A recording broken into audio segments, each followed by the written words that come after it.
Hello, and thank you for joining us for today's Thought for the Day, Monday the 6th of January. The readings for today are Genesis 11 and 12, Psalms 14, 15 and 16, and Matthew chapter 8.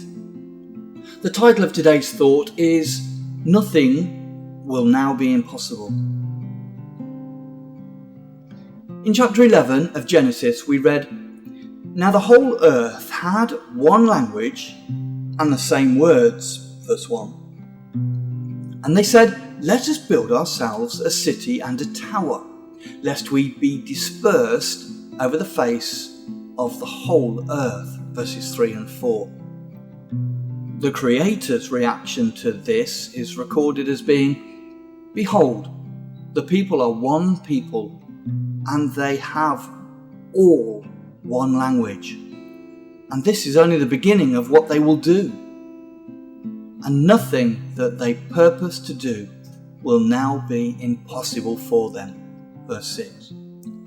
So the Lord confused the languages so that they could not understand one another. As a result, they scatter over the face of the earth. Verse 9. It's interesting that the Hebrew word for confused sounds like Babel. And the Greek word for Babel is Babylon. Now, as we have seen in Revelation, Babylon is the key word used to symbolize an evil power. It is also interesting to note that the name of God is apparently very similar in many languages, implying a common origin for this fundamental word. We note that God said having a common language would be only the beginning of what they will do. Now, in the 21st century, the world is extensively overcoming the language barrier. The internet has provided automatic translations. Also, education is worldwide, and more in every country can read and understand basic English, for example. I went to Russia recently, and when I was there, all the young people at the school and at the places that I visited appeared to be able to speak very good English. Another challenging thought just before the flood: the wickedness of man was great. Every intention of the thoughts of his heart was only evil continually. Chapter 6, verse 5. How comparable is this with the situation today?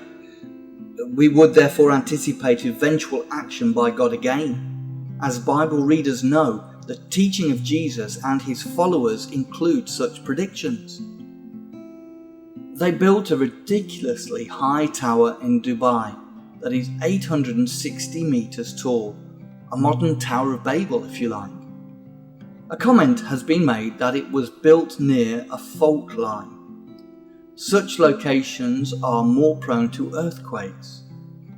Note the prophecy in Isaiah 2 and verse 15, that every high tower shall fall at the time of God's judgments.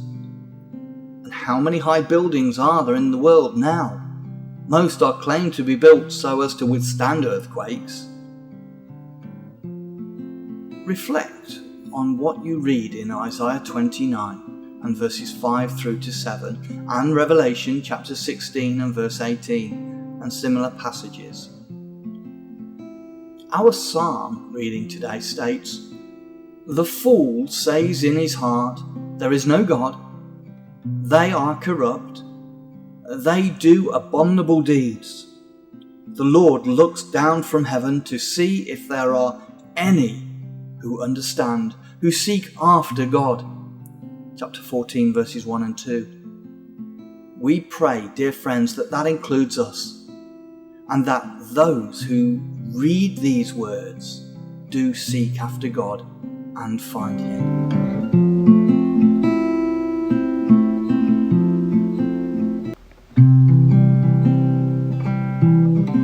Well, thank you for joining us today for today's thought. Remember, whatever you do today, do all to the glory of God, acknowledging that the antidote to sin is not just not to sin, but to do good.